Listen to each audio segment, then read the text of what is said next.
Saludos cordiales, doctora, compañeros, compañeras del diplomado en epistemología. Para hablar acerca del proceso evolutivo y la historicidad, grandes hitos en la historia, sobre la ciencia.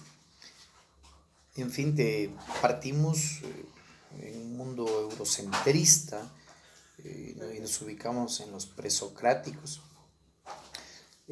personas que bajo una explicación de lo que vendría a ser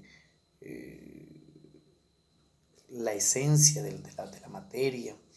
Siempre se ha hablado de los cuatro elementos, ¿no? Del fuego, el aire, el agua, la tierra, para buscar el elemento esencial, el primer elemento de la materia, de la vida, en fin. Para algunos fue el agua, el fuego. Eh, Siempre se habló del devenir. Heráclito, Tales de Mileto, hablaron mucho de la dialéctica y todo cambia, ¿no? Una famosa frase de la época presocrática era que nadie puede bañarse en las aguas del mismo río dos veces, porque tanto el río como quien se baña han cambiado, ya no somos los mismos, ¿no? De tal manera que esto tendríamos que en los presocráticos, pero también tenemos la situación de Sócrates, Platón y Aristóteles. Ya 4 o 5 siglos después, Sócrates con su famosa mayéutica y la ironía socrática, el hecho de dar luz, de parir ideas, ¿no? Aristóteles con su lógica, gran maestro de Aristóteles, de Alejandro Magno, de Alejandro el tercero, hijo de Filipo segundo. Es maravilloso llegar a determinar unos 333 años antes de Cristo, pues la presencia de Aristóteles. Y antes de Aristóteles el maestro Platón, con el famoso mito de la caverna, ¿no? Donde todos estamos amarrados, y si solamente vemos sombras y solamente conocemos esa realidad, pues por tanto esa será la única verdad. Pero ¿qué es lo que pasa cuando logramos salir de la caverna y ver otras realidades, comprender otras situaciones? Pues lógicamente cambiará nuestro modelo mental sobre dicha realidad. ¿Por qué? Porque conocemos otras realidades. Lo mismo pasa en el aprendizaje, en el conocimiento, en las ciencias. Pues cada vez que aprendemos tendremos la posibilidad de observar, de decodificar el universo de otra manera, y estaremos más cerca de la verdad y el conocimiento, porque siempre tendremos certezas, ¿no? Que serán falseadas, que irán modificándose, porque cada vez estamos aprendiendo y estamos desarrollando. Entonces miren cómo tenemos a los presocráticos, tenemos la situación ya de 3 siglos antes de Cristo con Sócrates, Platón y Aristóteles, para luego tener todo un proceso de la iglesia, los padres de la iglesia, ¿no? Ya en,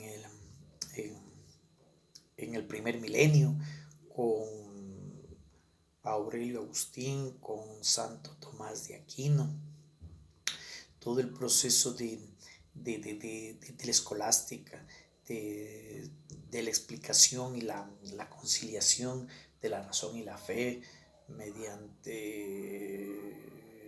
el doctor Angelicus, ¿sí?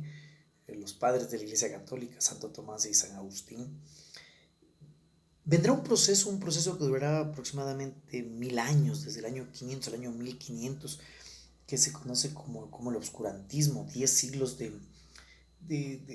un atraso muy, muy fuerte, donde todo era teocéntrico, es decir, todo giraba en torno a la religión, en torno a Dios, Dios es el centro.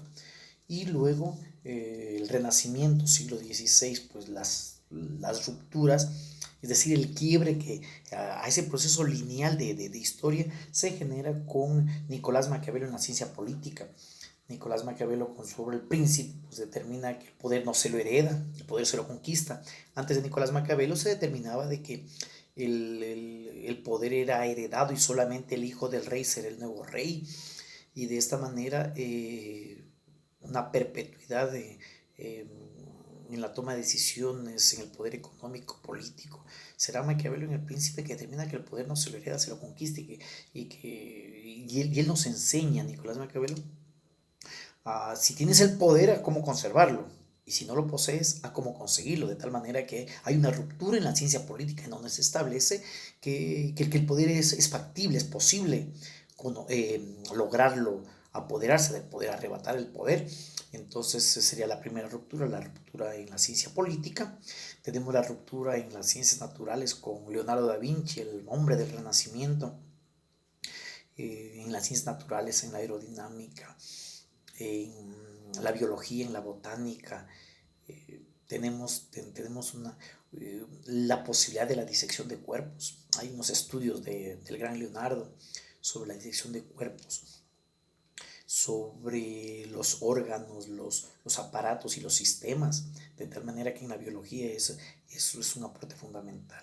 Leonardo se asume la medicina, la biología, la anatomía desde otro enfoque muy, muy importante. Entonces cambia.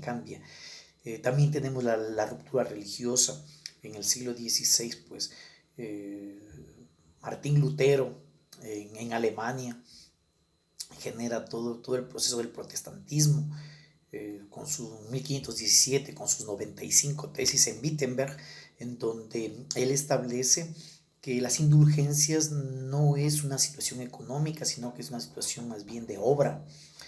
Y por otro lado, en Inglaterra, Enrique VIII, que se casó 6 veces, para lograr divorciarse de Catalina de Aragón, hija de los reyes católicos de España, pues lógicamente el Papa no lo quiso divorciar, el Papa Clemente VII, no fue muy clemente con Enrique VIII, entonces no lo quiso divorciar. ¿Por qué? Porque este rey se había enamorado de una muchacha muy joven, como Ana Bolena, las Bolenas que llegan eh, eran cortesanas en el reinado de Enrique VIII. Entonces él, para poderse divorciar de Catalina de Aragón, que el Papa no le dio la posibilidad, no fue muy clemente, pues crea su propia religión, el anglicanismo, muy parecido al catolicismo, con algunas modificaciones como es el divorcio, por ejemplo.